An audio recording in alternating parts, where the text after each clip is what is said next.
Hi everyone. So in this video I am going to discuss about the tribal India. तो इसमें question number 6 हम की बात करेंगे। क्वेश्चन नंबर 6 में क्या है, discuss the impact of industrialisation and urbanisation on tribal population. Question पूछा गया है कि इम्पैक्ट बताओ कि इंडस्ट्रियलाइजेशन और अर्बनाइजेशन से ट्राइबल पॉपुलेशन पे क्या इम्पैक्ट पड़े। ठीक है, अब हम इसकी इंट्रोडक्शन में लिखेंगे। इंट्रोडक्शन हम लिखेंगे, industrialisation acquired the central place in development from second 5-year plan 1956 to 61. Contrary to the expected notion, the fruits of development did not trickle down to the local tribal people. ठीक है, तो क्या लिखे हम introduction में कि industrialisation acquired the central place. Industrialisation ने कब किया था, central place acquired in the development from second 5-year plan में। जो सेकंड 5-year प्लान कब स्टार्ट हुआ था, 1956 से 61 के बीच में। कंट्रेरी इसमें क्या हुआ था कि एक्सपेक्टेड नोशन जो था वो क्या था, the fruits of development did not trickle down. जो फ्रूट्स ऑफ डेवलपमेंट थे वो टिकल डाउन नहीं हुए। ठीक है, to the local tribal people. अगर इसको हम इससे भी लिख सकते हैं, as per the various as per the वर्नियर Elwin and Haimendorf contact with outsiders have impoverished tribes. Improvement tribe क्या लिखा है, कुछ समझ नहीं आ रही मुझे इसकी। ठीक है, चलो अब बात करते हैं इम्पैक्ट ऑन ट्राइबल्स। क्या इम्पैक्ट हुए ट्राइबल्स पे इंडस्ट्रियलाइजेशन और अर्बनाइजेशन। सबसे पहले हम इंडस्ट्रियलाइजेशन से देखेंगे कि अर्बनाइजेशन पे ट्राइबल्स पे क्या इम्पैक्ट हुआ। 80% of the natural and mineral resources of the country are concentrated in tribal area. जो 80% है जो नेचर रिसोर्सेज और मिनरल रिसोर्सेज है, 80% नेचुरल और मिनरल रिसोर्सेज कहाँ के कंट्री के कहाँ पे कंसनट्रेटेड है, ट्राइबल एरियाज में है। This was initiated the following cycle. This was initiated the following. इससे क्या इनिशिएट, फॉलोइंग साइकिल इनिशिएट होता है। ठीक है, देखो इम्पैक्ट ऑफ ट्राइबल में सबसे पहले 80% हमारे जो नेचुरल और मिनरल रिसोर्स हैं वो कहाँ पे हैं, ट्राइबल एरियाज में। ये इनिशिएट फॉलोइंग साइकिल इनिशिएट करता है। Dilution of the constitutional safeguards enshrined in the 5th and 6th schedule and legislation such as PISA Act, FRA Act, etc. under severe pressure and lobbying from industries and MNCs. ठीक है, discovering of mineral resource in tribal area. सबसे पहले क्या होता है, discovery होती है किसकी, मिनरल रिसोर्स और मिनरल रिसोर्स किसी ट्राइबल एरियाज में। उसके बाद क्या होता है, लैंड एक्वाइजेशन होता है by government and corporates. Government और कॉर्पोरेट्स क्या करते हैं, लैंड एक्वाइजेशन करते हैं। उसके बाद क्या होता है, यहाँ से इंडस्ट्रियलाइजेशन होती है इसकी। इंडस्ट्रियलाइजेशन से क्या होता है कि displacement and force migration of tribals होती है। Displacement and force migration of tribals होती है। उससे क्या होता है कि इनकमिंग जो incoming non tribals to acquire incoming of non-tribals to acquire jobs created by industrialization leading to urbanization. Incoming of जो इससे इनकम जनरेट होती है non tribals to acquire jobs created किए, क्या क्रिएट करती है, industrialise by industrialisation leading to, ये किससे क्या होता है, अर्बनाइजेशन होती है। Further alienation of the tribals from their land. Further क्या होता है कि इससे ट्राइबल्स को एलिनेट कर दिया जाता है अपनी लैंड से। तो क्या क्या होता है, सबसे पहले जो हमने बोला कि 80% जो है नेचुरल और मिनरल रिसोर्स वो कहाँ पे मिलते हैं, हमें ट्राइबल एरियाज़ में मिलते हैं। ये इनिशिएटेड फॉलोइंग साइकिल से होता है। सबसे पहले डिस्कवरी होती है मिनरल रिसोर्स की ट्राइबल एरियाज़ में। उसके बाद लैंड एक्वाइजेशन होता है गवर्नमेंट और कॉर्पोरेट की वजह से। उससे क्या होता है, तो इंडस्ट्रियलाइजेशन होती है। इंडस्ट्रियलाइजेशन से क्या होता है, डिस्प्लेसमेंट और फोर्स माइग्रेशन होती है किसी ट्राइबल्स की। उससे क्या होता है, इनकमिंग होता है किसकी, नॉन ट्राइबल्स की, कहाँ पे, to acquire the jobs by the industrialisation की वजह से एंड लीड टू, इससे क्या होता है, अर्बनाइजेशन होती है। और फर्दर इससे क्या होता है कि एलिनेशन, लैंड एलिनेशन होती है किसकी, ट्राइबल्स की, फ्रॉम देयर अपनी लैंड से। ठीक है, अब बात करते हैं हम नेगेटिव इम्पैक्ट की। इससे नेगेटिव इम्पैक्ट क्या पढ़ते हैं। सबसे पहले क्या होता है, लैंड एलिनेट होती है, land alienation and involuntary displacement and force migration किसकी होती है, ट्राइबल्स की होती है। क्या होता है, लैंड एलिनेशन होती है और इनवॉलेंट्री डिस्प्लेसमेंट और फोर्स माइग्रेशन होती है किसकी, ट्राइबल्स की। This led to the loss of home, land and life. इससे क्या होता है, जब लैंड एलिनेट हुई, इनवॉलेंट्री डिस्प्लेसमेंट और फोर्स माइग्रेशन हुआ, इससे क्या होता है कि this led to the loss of home. इससे लॉस ऑफ होम हो जाता है, अपने घर को लॉस कर देते हैं, लैंड को, और लाइवलीहुड अपने को क्या कर देते हैं, लॉस्ट कर देते हैं, कौन, ट्राइबल्स। केस स्टडी अगर हम इसमें देखेंगे कि केस स्टडी क्या है, Tushar Kapoor 2014। The industrialization around Rourkela. Industrialization जो अराउंड रोहरकिला में हुई, डिस्प्ले थाउजेंड्स ऑफ ट्राइबल। इससे क्या हुआ है कि जो इंडस्ट्रियलाइजेशन हुई कहाँ पे, रोहरकिला में।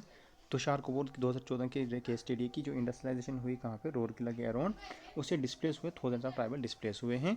बिलोंगिंग टू डेरोन मोंड एंड किसान ट्राइबल्स। किसको बिलोंग करती थी वो लैंड बिलोंग करती थी किसको? डेरोन मोंड और किसान्स को, ट्राइबल्स को क्या करती थी वो बिलोंग करती थी। They were not the properly rehabilitate, नहीं उनको क्या प्रॉपरली रिहेबिलिटेट किया गया। Their self employed status in earlier agriculture and forest economy has no turn into the daily wage earners in formal urban economy. उनका जो self employed status था किसमें? In earlier agriculture and forest economy में, अब उसको क्या हो गया? वो टर्न इनटू किस में कर दिया उसको? Daily wage earners in formal urban economy में उसको डाल दिया गया। उसके बाद क्या हुआ कि जो इंटायर इंडस्ट्रियल बेल्ट ऑफ छोटा नागपुर है has witness the same experience. जो इंटायर इंडस्ट्रियल बेल्ट है किसकी? छोटा नागपुर प्लेटू की, उसने भी ऐसे ही विटनेस किया है same experience, where the local tribal population has been reduced into distressed migrants in the urban industrial centres. वहाँ पे भी यही किया गया। नंबर सेकंड नेगेटिव इम्पैक्ट क्या है? इनडेटनेस हुई है, पॉवर्टी हुई है और बॉन्डेड लेबर। इनडेटनेस उससे क्या होता है? लैंड जब ट्राइबल्स को हम साथ आते हैं तो इनडेटनेस होती है, ठीक है, पॉवर्टी होती है और बॉन्डेड लेबर हो जाती है। Further compounded by the exploitation bye money lenders. Compounded किससे? एक्सप्लॉयटेशन किससे होते हैं? ये मनी लेंडर से होते हैं। इन्फ्लेटेशन ऑफ और इन्फ्लेटेशन ऑफ आउटसाइडर की जो होती हैं उससे भी ये क्या होते हैं? तो एक्सप्लॉइट होते हैं। Number third is deteriorated health and food insecurity. Deterioration होती है हेल्थ में और फूड इनसिक्योरिटी होती है उनको। Loss of status of women, इससे क्या होता है? लॉस ऑफ स्टेटस होता है वुमेन में due to impact of caste system, for example N K Bose tribal of Orissa. Number fifth है socio cultural impact. Socio cultural impact क्या पड़ता है इन पे? Decline of traditional kinship based institution, increasing psychological stress. क्या होता है? डिक्लाइन हो जाता है किसी ट्रेडिशनल किनशिप बेस्ड का इंस्टीट्यूशन का, क्या डिक्लाइन हो जाता है, और increasing psychological stress and hence morbidity and suicide rate क्या हो जाते हैं? बढ़ जाते हैं। उससे क्या होता है? Religious rights to for example Niyam Raja separate point है ये, ठीक है। और उसके बाद क्या आता है? Number disruption in the nature में सेपरेट कॉम्प्लेक्स में क्या डिसरप्शन हो जाती है, ठीक है। इन्वायरमेंटल डिग्रेडेशन भी हो जाती है इससे। Impact of migration to urban areas हो जाता है। Over populated slum dwellings without any civic amenities, ठीक है। तो ये हो जाता है। Increase pressure, deteriorated quality of life मिलती है और इंक्रीज प्रेशर हो जाता है उस पर। और उसके बाद नंबर 7 पे आता है आपका प्रोटेस्टेंट एजिटेशंस, ठीक है, प्रोटेस्टेंट एजिटेशंस। और नंबर 8 पे आता है आपका substance economy, positive way for the market economy and promoted marking commoditization and commercialism of the resource including land has been impact in kinship ties.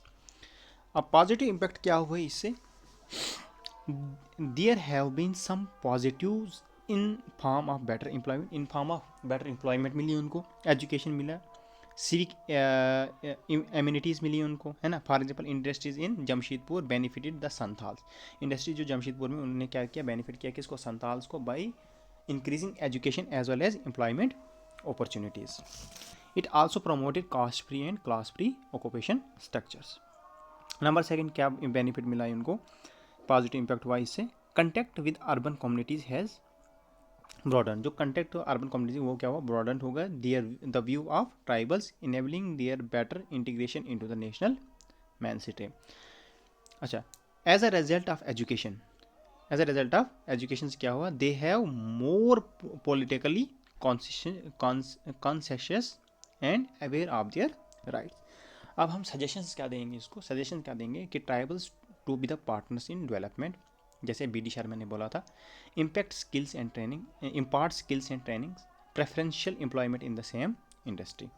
Land for land compensation दो इनको। Community based rehabilitation करो with proper provisions for housing employment education and health as per land acquisition act of 2013। ये किसने बोला था? जाजा committee ने बोला था। कंक्लूजन में हम इसको लिखेंगे, both positives and negative impact of industrialization on tribals unfortunately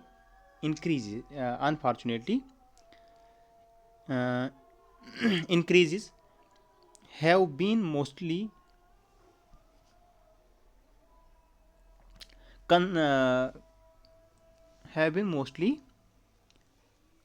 conned by the local and affluent sections, concerned by the more local and affluent sections, balance development with valid concerns of local people. ठीक है, तो discussed impact of globalisation on tribal. अब हम आप बोलता है कि discuss करो कि impact of globalisation on tribal. ठीक है, ग्लोबलाइजेशन से ट्राइबल्स पे क्या इम्पैक्ट पड़ा, अभी इसको हम डिस्कस. ठीक है, अब हम बात करते हैं किस पे, अब हम बात करते हैं आपके discuss the impact of globalisation on tribals. Introduction में हम इसको क्या लिखेंगे, as per Anthony Giddens, Anthony Giddens, ANTHONY GIDDEN, Anthony Giddens, globalisation refers to growing integration of economics. Globalisation refers to growing integration of economics and societies around the world. As per Anthony Giddens ने क्या बोला था कि जो globalisation है उसको, इसका क्या मतलब है, वो क्या रेफर करती है, ग्रोइंग इंटीग्रेशन, जो growing integration of economics and economics की हो रही है, ग्रोइंग इंटीग्रेशन ऑफ इकोनॉमिक्स और किसकी, सोसाइटीज अराउंड द वर्ल्ड, उसको हम क्या कहते हैं, ग्लोबलाइजेशन के लिए. Industrialisation started with second 5-year plan. Industrialisation कब स्टार्ट हुई, सेकेंड 5-year प्लान से स्टार्ट हुई थी. It was further complemented by globalisation. Further इसको कम्प्लीमेंट किससे किया गया था, ग्लोबलाइजेशन से, आफ्टर न्यू इकोनॉमिक पॉलिसी 1991. जब न्यू इकोनॉमिक पॉलिसी 1991 आई थी, उसको फर्दर किससे कम्प्लीमेंट किया गया था, इंडस्ट्रियलाइजेशन को ग्लोबलाइजेशन से. No trickle down effect as was earlier expected. इस पर कोई ट्रिकल डाउन इफेक्ट नहीं था जैसे अर्लियर एक्सपेक्ट किया गया था. अब इससे इम्पैक्ट क्या हुआ, सेम हमें वही पता है जैसे हमने क्वेश्चन 6 में लिखा कि 80% ऑफ द रिसोर्सेज जो है, अभी देता हूँ मैं आपको फिर से दोबारा, कि 80% of the natural and mineral resources of the country are concentrated in tribal areas. This was initiated the following cycle. ठीक है, 80% of the natural and mineral resources are found in the tribal areas. अब cycle क्या है बना, land acquisition and influx of industries in tribal areas. इससे क्या होता है, इससे डिस्प्लेसमेंट होती है, फोर्स माइग्रेशन होता है, जिससे क्या होता है, globalisation market oriented philosophy further led to the common commercialisation and commodification of this resources. इससे क्या होता है, इन्फ्लक्स ऑफ आउटसाइडर होता है. अब नेगेटिव इम्पैक्ट क्या होते हैं, इसको सेम जैसे हमने क्वेश्चन नंबर 5 में किया वही हम यहाँ पे लिखें. अब लेकिन केस स्टडी में हम क्या लिखेंगे, देखो क्वेश्चन नंबर 7 है ना ये, क्वेश्चन नंबर 6 में हमने क्वेश्चन नंबर 5 में हमने क्या लैंड एक्विजिशन एक्ट 2013 पढ़ा था ना, तो इसमें हमने ये पढ़े थे, इम्पैक्ट पढ़े थे ना, इश्यूज़ पढ़े थे, तो यही इश्यूज़ यहाँ पे भी आएंगे. ठीक है, चलो चलते हैं आगे. अब केस स्टडी क्या है, use this in Niyamgiri hills in Orissa. कहाँ पे, नियमगिरी हिल्स कहाँ पे, उड़ीसा में है. रोंगिया कोंडास जो है, RONGRI है, रोंगिया KONDHS Kondhs, oppose the bauxite mining. Niyamgiri hills में उड़ीसा में, नियमगिरी हिल्स उड़ीसा में क्या हुआ कि रोंगिया कोंडास जो थे उनने क्या अपोज किया, bauxite mining project led by UK based Vedanta resources. UK based एक वेदांता रिसोर्सेज थी, 2004 में आई थी. वो बॉक्साइट माइनिंग करना चाह रही थी कहाँ पे, नियमगिरी हिल्स उड़ीसा में, और रोंगिया कोंडास जो थे उनने क्या किया, अपोज किया उसको. The project would have been affected their livelihood and traditional way of life including their right to ownership their deity Niyam Raja. वो जो प्रोजेक्ट आया था वो क्या अफेक्ट कर रहा था, उनकी एक लाइवलीहुड को क्या नाम अफेक्ट कर रहा था, और दूसरा उनकी जो ट्रेडिशनल वे ऑफ लाइफ थी, जिसमें इंक्लूड क्या होता है, उनके right to on worship their deity. Deity कौन था, नियम राजा, उसको भी अफेक्ट कर रहा था. It would further cause extensive environmental degradation. उससे और क्या होता था, फर्दर क्या काज हो रहा था, एक्सटेंसिव इन्वायरमेंटल डिग्रेडेशन हो रहा था. इन 2014 में क्या हुआ, after prolonged agitation by the local tribals and SC verdict, supreme court verdict. 2014 में क्या हुआ, आफ्टर प्रोलॉन्ग्ड एजिटेशन और local tribal and supreme court verdict से क्या हुआ, the government stop the project. Government ने क्या कर दिया, प्रोजेक्ट को स्टॉप कर दिया. Marking one of the greatest victory in tribal history of independent India. इसको क्या कहा जाता है कि इसको मार्क किया जाता, कैसे देखा जाता है, ग्रेटेस्ट विक्ट्री कहाँ किसके लिए, tribal history in the independent India में. सेकंड केस स्टडी हम इसमें लगा सकते हैं कि इन 2005 में क्या हुआ कि South Korean steel giant POSCO signed a MOU with Odisha government to set our steel plant in the state. 2005 में क्या हुआ था, South Korean steel giant POSCO जो है उनने साइन किया था एमओयू किसके साथ, ओडिशा गवर्नमेंट के साथ, कि वो स्टील प्लांट एक इनकी स्टेट में, ओडिशा स्टेट में लगाएंगे। The project would displace, project से क्या हो रहा था कि 40,000 पीपल अक्रॉस स्टेट्स क्या हो रहे थे, डिस्प्लेस हो रहे थे। ठीक है। नंबर 8 में उससे क्या हो रहा था, across 8 tribal villages, 40,000 peoples across 8 tribal villages में क्या हो रहे थे, डिस्प्लेस हो रहे थे। And also causes water scarcity and environment, उससे और क्या हो रहा था, वाटर स्केर्सिटी और इन्वायरमेंटल डिग्रेडेशन हो रही थी। एज अ रिजल्ट इससे क्या हुआ, it was oppose by the POSCO Pratirodh Sangram Samiti. POCSO प्रदियोद oppose किसने किया था इसको, पोस्को प्रदियोद संग्राम समिति ने अपोज इसको किया था। Local grouping of tribal people थी ये। फाइनली 2017 में POSCO inform state government that it would not pursue the project. ठीक है, ये परस्यू नहीं करें। अच्छा, इसके पॉजिटिव क्या है, एक तो एजुकेशन एम्प्लॉयमेंट मिलती है, पॉलिटिकल अवेयरनेस होती है, integration with national main stream होता है। ठीक है, उसके और क्या होता है, इरेडिकेशन ऑफ द सुपरस्टिशियस होती है, for example stopping burial of new born with dead mother in खासी ट्राइब। ठीक है, और बाकी हम इसमें जो ऊपर हमने क्वेश्चन नंबर 6 में लिखे वही लिख सकते हैं। और फॉर एग्जाम्पल और क्या होती है कि Apatani tribe of Arunachal modern education employment is in reputed industries and government jobs, they also trend their culture identity their for balancing both. Question number 8 में बोलते हैं कि problems involve in the rehabilitation and resettlement, तो ये हमने already पढ़ा है ऊपर क्वेश्चन नंबर 3 में, तो ये हम ऑलरेडी इसको लिख सकते हैं। इश्यूज़ क्या होते हैं रिहेबिलिटेशंस में, उनको हम देखते हैं। इश्यूज़ ऑलरेडी हमने ऐसे पढ़े भी हैं, लेकिन थोड़ा सा और देखते हैं। Dilution of the land acquisition act 2013 and non adaptation of the national policy. Dilution of the, अगर हम डायल्यूट करेंगे इसको land acquisition act, for example dilution of the land acquisition act 2013, और नॉन एडॉप्टेशन करेंगे किसकी, national policy of the rehabilitation and resettlement 2007 को by several states ने की जो किया है। For example Gujarat and Telangana have accepted 5 types of the projects from consent of the SIA। Rehabilitation centres far away and lack of facilities, rehabilitation centres कहाँ पे, बहुत दूर हैं और लैक ऑफ फैसिलिटीज़ है वहाँ पे। की स्टेडी सरदार सरोवर डैम की हम डाल सकते हैं। नंबर 3 क्या है, रैम्पेंट करप्शन हो रहा है, low compensation reaches displaced people. Rampant corruption से क्या होता है कि लो कंपनसेशन पहुँच रहा है किसी, रीच टू डिस्प्लेस्ड पीपल तक लो कंपनसेशन पहुँच रहा था। केस स्टडी में हम मिल सकते हैं Baiga Kanha national park. Land compensation not mandatory, land compensation भी क्या है, मैंडेटरी नहीं है। Tribals have little use of money, tribal के पास क्या, वो बहुत सारे पैसे कम यूज़ करते हैं, spend it in productive purpose, ये इससे क्या करेंगे, इन प्रोडक्टिव पर्पज में उसको लगा देंगे। When land provided it is waste land, अगर लैंड प्रोवाइड भी की जाती है वो क्या होती है, वेस्ट लैंड होती है जो उनके काम की नहीं होती। And can not be irrigated.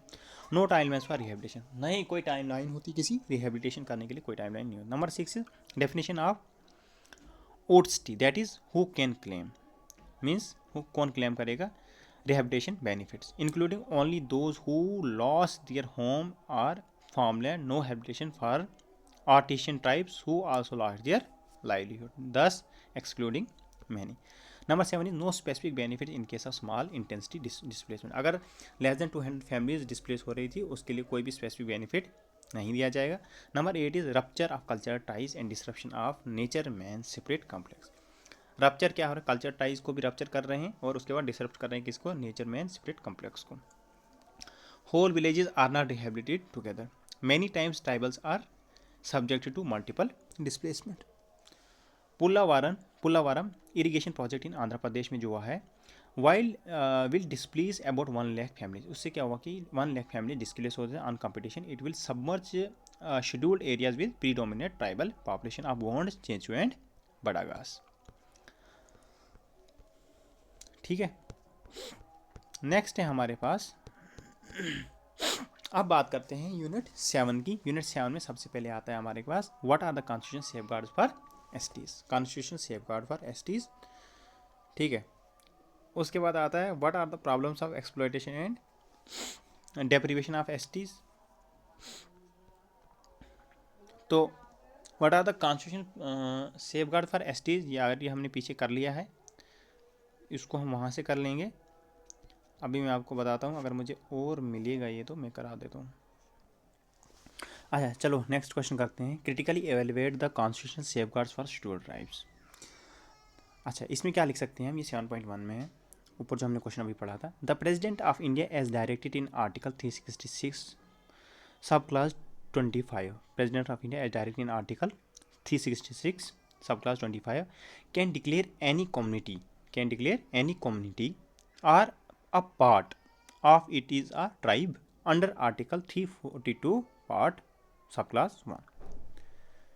ठीक है, द प्रेसिडेंट ऑफ इंडिया जो है वो डायरेक्ट कर सकता है इन article 366 class 25 can declare any community, किसी भी कम्युनिटी को या किसी भी पार्ट को एज अ ट्राइब डिक्लेयर कर सकता है अंडर आर्टिकल 352 क्लास 1 के तहत।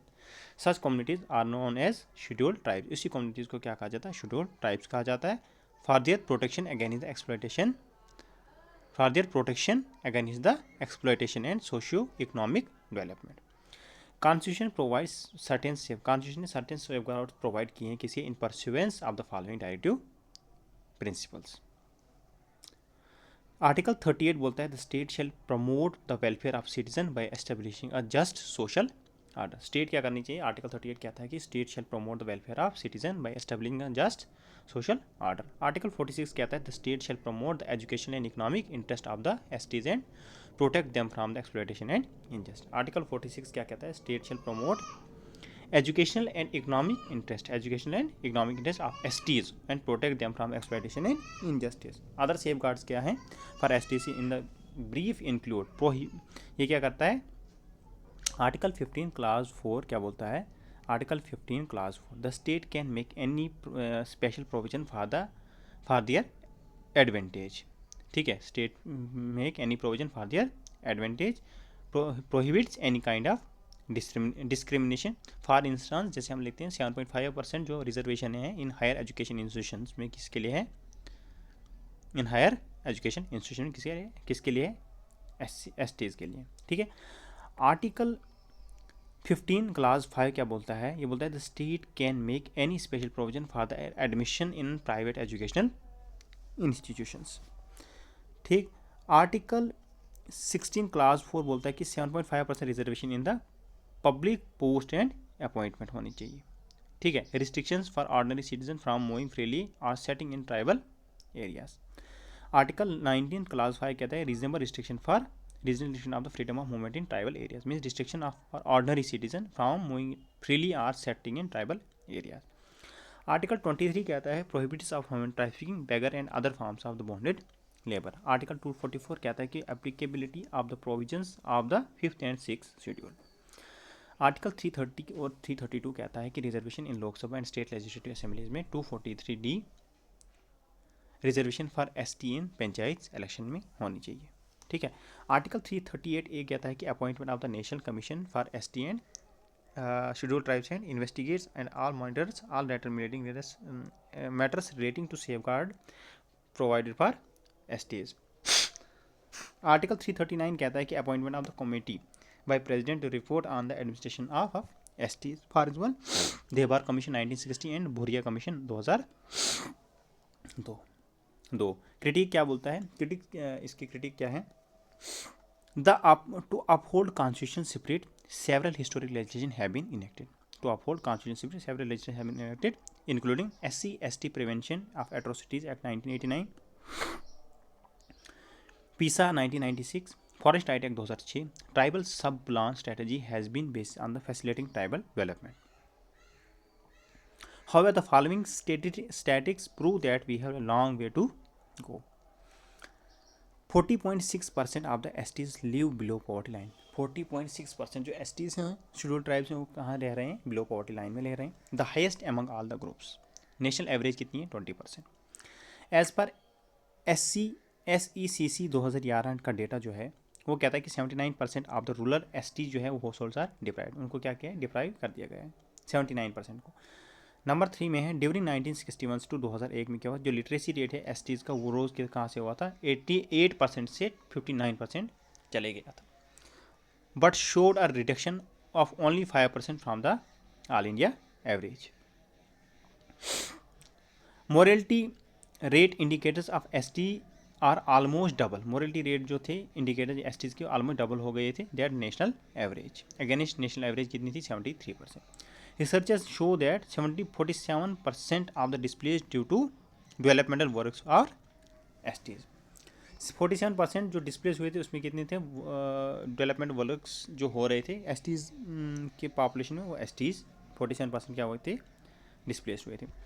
As per B D Sharma, conclusion हम लिख सकते हैं इसको, as per B D Sharma, former commissioner of SC and ST, the need is to reduce our model of development so that it facilitates and not denies the tribal people their rights to dignified life. This is possible only by promoting an anthropological approach at all levels of administration, especially in the grassroots. ठीक है, अब बात करते हैं हम कुछ articles और हैं यहाँ पे, वो क्या हैं सेफ गार्ड के लिए। आर्टिकल 29 भी है, वो क्या कहता है, नंबर 10 में कहता है कि right of cultural linguistic minority to conserve their distinct language or culture. Article 164 कहता है ministry in charge of tribal affairs in state of MP, Chhattisgarh, Jharkhand and Orissa. Article 371 ABC special provisions with respect to the tribal hill areas of Nagaland, Assam and Manipur के लिए बनाए जाएंगे। ठीक है, tribals residing in scheduled areas are economically and socially backward, thus special efforts are need to implement their conditions. The tribals residing in scheduled areas are economically and socially backward. जो tribals रहते हैं कहाँ पे, economically and socially क्या है, backward है, the special efforts are to be need to implement their conditions. अब बोलता है कि discuss the provision of the 5th schedule, highlight the issues if any in the implementation of the office parts of its provisions. ठीक है, तो article 244 clause 1 of the Indian constitution क्या कहता है, states that the provision of the 5th schedule shall apply to the administration and control of the scheduled areas and scheduled tribes in any state except Assam, Meghalaya, Tripura and Mizoram. Article 244 clause 1 क्या कहता है कि Indian constitution का क्या कहता है कि ये स्टेट्स कहते हैं प्रोविजन ऑफ द जो 5th शेड्यूल के हैं वो एप्लीकाई कहाँ पे होंगे, administration and control of the scheduled areas और शेड्यूल्ड ट्राइब्स में, और एक्सेप्ट कहाँ पे, आसाम, मेघालय, मणिपुर और आसाम, मेघालय, त्रिपुरा और Mizoram. Presently these provisions are applicable in 10 state. Presently कितनी स्टेट्स में, 10 प्रोविजंस 10 स्टेट्स में एप्लीकेबल हैं। कहाँ पे, MP, छत्तीसगढ़, राजस्थान, गुजरात, झारखंड, उड़ीसा, आंध्र प्रदेश, तेलंगाना और हिमाचल प्रदेश और महाराष्ट्र में। फीचर्स क्या हैं इसके, president by an order can declare any area scheduled area. President अपने ऑर्डर से कैसे कर सकता है कि किसी भी एरिया को क्या कर सकता है, scheduled area after the consultation with the governor से कर सकता है। ठीक है, नंबर 2 बोलता है कि the executive power of the union extend to give all the direction to the concern state to the administration as to the administration of the scheduled areas inside it. Tribal advisory council जो है is constituted in each state with the scheduled area to advise the governor on the matters pertaining to the welfare and advancement of the tribal scheduled tribes. Number 3 is governor can make a notification that any particular act of parliament or the state legislature shall not apply to the scheduled areas of any part of it or shall apply with the modification. Number 4 is with the advice of the tribal advisory council and president concerns, the governor can issue regulations for better management of peace and governance in the scheduled areas, such as regulation may regulate the transfer of and allotment of lands in ST such areas or regulate to carrying the money lending of STs in such areas. ठीक है, the governor shall annually or whenever required by the president make a report to the president regarding the administration of the scheduled areas in their state. Governor has special responsibility for such areas. Issues क्या हैं, PISA 1996 extending PRI to scheduled areas while providing for tribal self-rule in accordance with the customs and traditions. The governor's report is not submitted periodically in several states and is often devoid of any critical analysis of the government's performance. The Tribal Advisory Council in many states does not have a tribal representative or anthropologist. Their meetings are often tokenistic. Governors have a tendency to bypass the advice of TAC in favor of the Council of Ministers. Many tribal pockets in several states continue to remain outside the scheduled areas. The need, conclusion क्या है, the need to address each of these issues so the tribal peoples can enjoy their constitutional rights without any hindrance. The tribes in these 4 states have not still assimilated in the lifestyle of the mainstream society. They still have their roots in their own customs and traditions, and thus they are treated as different by the government, and sizable amount of the autonomy is given to the people of self government. ठीक है, discuss the highlights of the, ये तो fifth schedule का, अब highlights of the six schedule है। Six schedule में क्या आता है आपका? सिक्स शेड्यूल में आपका अंडर आर्टिकल 244 क्लास 2, उसमें क्लास 1 आता था, इसमें क्लास 2 आता है। अब the Indian constitution states provides state that the provision of the sixth schedule shall be applied to the administration in the states of Assam, Meghalaya, Tripura and Mizoram। ठीक है, Assam, Meghalaya, Tripura and Mizoram.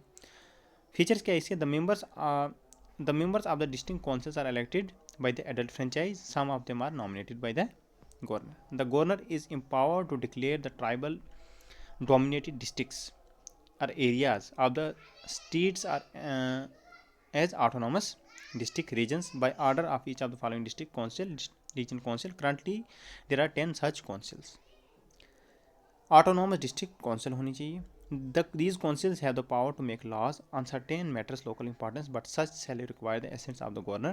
Such matters include agriculture, forest, primary and education, public health and allotment, occupation among the others.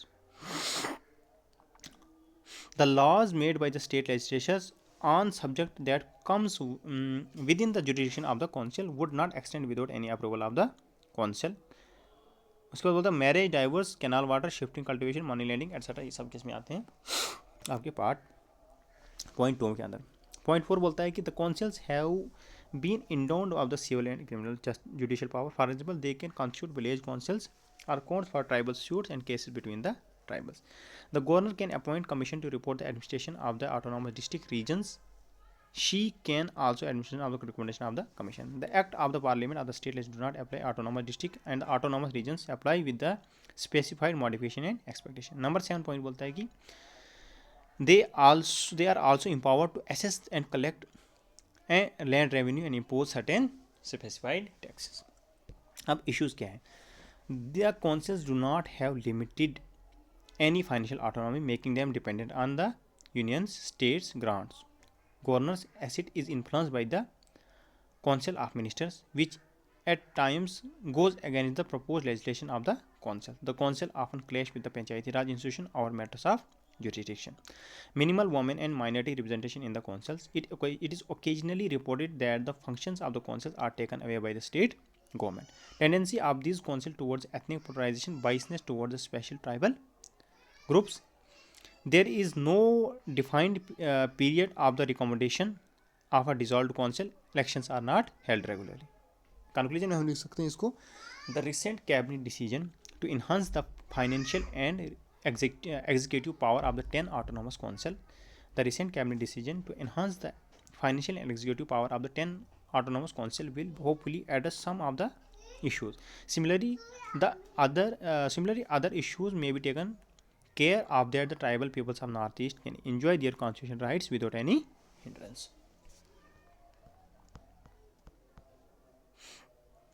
ठीक है, तो अभी तक हमने क्या किया? अभी तक हमने कौन सा क्वेश्चन किया? अभी ऊपर जाते हैं ज़रा वापस। Discuss the constitution safeguard of OBCs and their problems, ये अभी करने के लिए है। अभी तक हमने क्या किया? अभी तक हमने किया है what are the constitution safeguard for एससीज, हमने कर दिया। और उसके बाद हमने क्या किया? Discuss the provision of the fifth schedule and highlight the issues and in implementation, ये भी हमने कर लिया। और क्या किया हमने? और हमने किया अभी तक व्हाट आर द प्रॉब्लम्स, नहीं ये नहीं किया। Exploitation of the interpretation of STs नहीं किया अभी। What are the constitution safeguard for STs हमने कर दिया। ठीक है, अब बात करते हैं what are the problems of the exploitation and deprivation of STs. Introduction लिख सकते हैं, in spite of many constitutional safeguards guided by the directive principles under Article 46 that promotes education and economic interest of STs and protect them from the exploitation and injustice, we still have many problems related to tribals. Problems क्या है? Poverty and indebtedness है, land alienation, forced migration, ठीक है, जैसे Tushar Kapoor 2014 case study ने बोला था, है ना। और उसके बाद इलिटरेसी है, अनएम्प्लॉयमेंट है। अनएम्प्लॉयमेंट हमने बेहरा एंड देसाई 2021 में देखा था। पुअर वेल्थ है, आई के रोशनी 2019। Decline in status of women, disruption of the culture identity, ठीक है। और उसके बाद law political status and representation, number violence and atrocities against STs. For example Deoch, Pachami coal mining tribals have accused of violence and forced land alienation.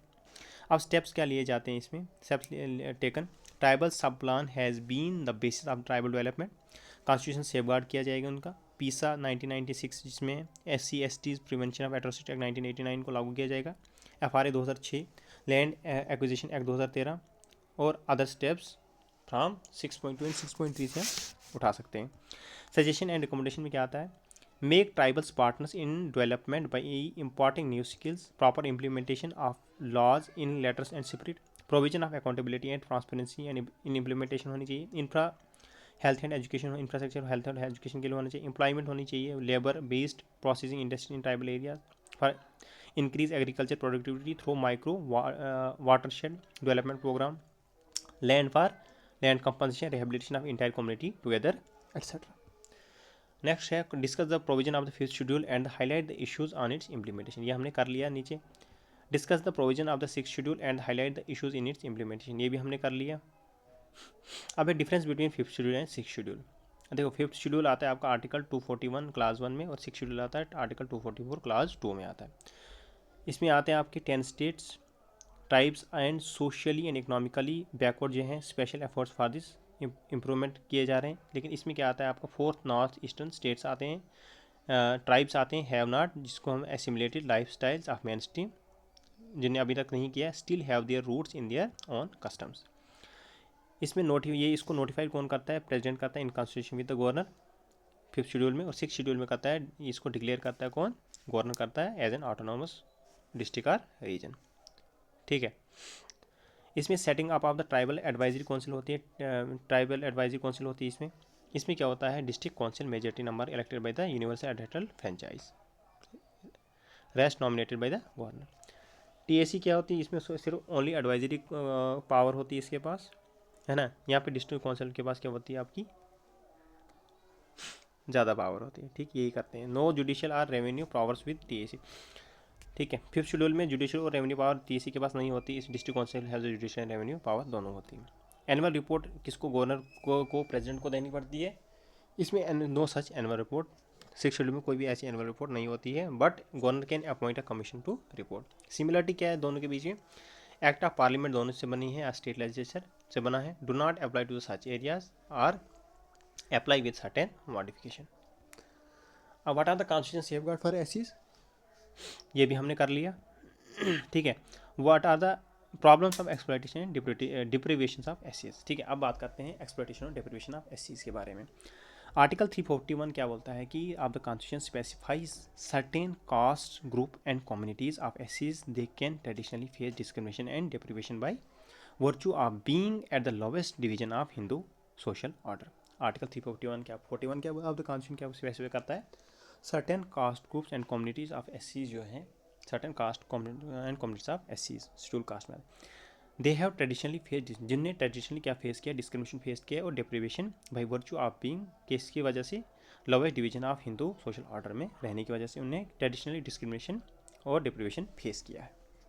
उनको under article 341 constitution of India में उनको रखा गया है। अब factors responsible for exploitation, क्या क्या factors जो रिस्पॉन्सिबल है एक्सप्लॉयटेशन के लिए? सबसे पहले आता है आपका डीप रूटेड कॉस्ट सिस्टम, उसके बाद आता है law literacy and awareness among ACs. Number third is psychological factor भी आता है, विच इम्बॉल्डनेस the belief on non ACs as superior and forces the ACs to accept exploitation. Number four is poverty and economic backwardness. Number fifth is ACs जो इंडल्जड इन unclean occupations में है। और number fifth is scriptures and religious text which describe शूद्रा as a lowest division. डिसएबिलिटीज़ क्या है इसमें? जब सबसे पहले सोशल में क्या आता है? सोशल में सबसे आता है lowest status in the society and untouchability. As per GS Ghurye क्या कहते हैं कि एसीज are divided by the many meaningful privileges are subjected to many civil and religious disabilities. Number second is prohibition from using public places like temples, public wells, shops, etc. For example, recently upper caste students in Uttarakhand, Champarawat district refused to eat midday meal cooked by the Dalit women. Number third में आता है आपका atrocities against एससीज which include use of the filthy language, outrage of modesty, sexual exploitation etcetera, जिसमें NCRB ने crime rate जो rose हुआ है 9.4% से इन 2020 में। For example Hathras gangrape and murder case 2020 में जो हुआ था। उसके बाद आता है एजुकेशन डिसेबिलिटी हुई है, forbidden to study, sacred texts. 2011 census literacy rate among एससीज कितना था 66% as compare to national average कितनी उनकी और 73%। इकोनॉमिक डिसेबिलिटी हुई है, no property rights and landlessness है। अंडर द जजमानी सिस्टम एससीज work as a landless labours on farms of higher caste as per S E C C 2011 45% of the rural SC जो households are both landless and derive majority of their income from the casual manual labor. Number second is restriction on occupational choice, limited to menial jobs. Census 2011 and 8 lakh people, mostly SCs, are employed as manual scavengers. Poverty and indebtedness. Every 1 in 3 SC is BPL. Number 4 में आता है आपका poor health and mall nourishment हो रही है इनकी, means NFHS4 IMR among S is highest at 40.52 while national average कितनी है 40.7. Political disability कितनी है, no rule in the village politics and panchayats, no also condition act as a dummy in many parts why real power lies in the higher caste. Factors diluting disabilities क्या है, constitutional and legal provisions, some examples. उसके बाद आता है number second separate of modern education, westernisation and sanskritisation. Number third is industrialisation and urbanisation, large scale migration होनी चाहिए, employed in modern industries, urban settlements have resident from all caste thus reducing social distance, awareness initiatives by government, media and civil society organizations. ठीक है. Number question 7 है आपके पास, discuss the constitution safeguard for OBCs and their problems. पढ़ लेते हैं इसको. OBC is a collective term, OBC के कलेक्टिव टर्म है use to denote to caste, use to denote, OBC के कलेक्टिव टर्म है use to denote caste and groups, caste और groups के लिए which are socially and educationally disadvantage, जो सोशली और एजुकेशनली क्या है डिसएडवांटेज है. एज पर आर्टिकल 342 क्लास है, एज पर आर्टिकल 342 क्लास ये क्या बोलता है कि part 2 is empowered to specify SE, parliament is empowered to specify SEBC. Recently 105th constitution amendment act 2021 में जो हुआ था allowed state government to specify SEBC in their respective states. Constitution safeguards क्या है इसके, protection from exploitation and injustice and measures for their socio economic development in pursuance of the directive principles, protection from exploitation and injustice and measures for their socio-economic development in pursuit of the directive principles, article 38, article 46 to 30, article 38. The other safeguards are article 15 clause 4 and article 15 clause 5, special provision for their advantage and 27% reservation in admission to education institutions. Article 16 और article 16 clause 4, article 338 clause B बोलता है national commission for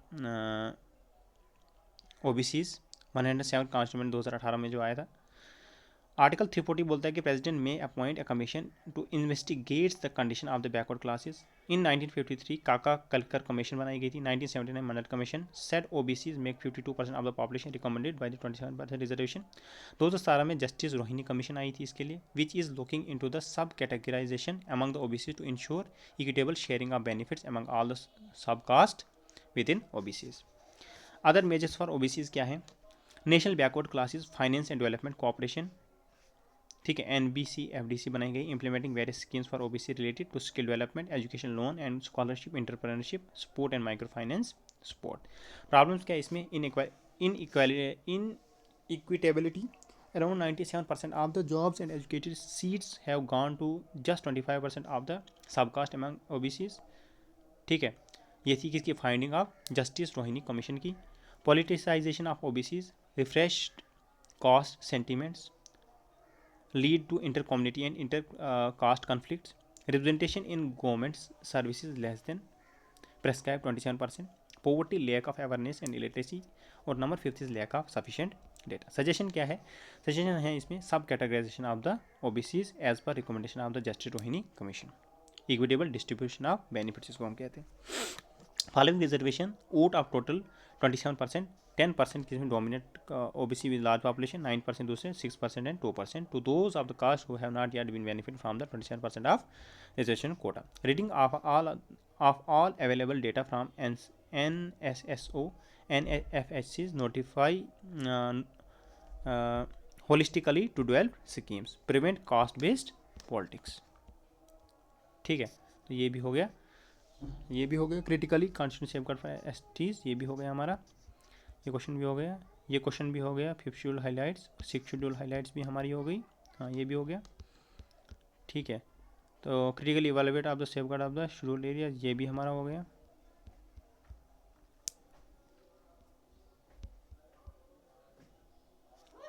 discuss the impact of developmental programmes on Indian tribes, तो ये भी हमारा हो गया। उसके बाद आता है discuss the impact of the modern democratic institution on Indian tribes, इसको करना है थोड़ा, है ना। Discuss the impact of the modern democratic institution on Indian tribes. ठीक है, उतना वो खास नहीं है, क्वेश्चन नहीं है, लेकिन फिर भी इसको हम बाद में देख लेंगे। ठीक है, अब बात करते हैं, सीधा हम जाते हैं 7.2 में। 7 पॉइंट में social change among the tribes during the colonial period.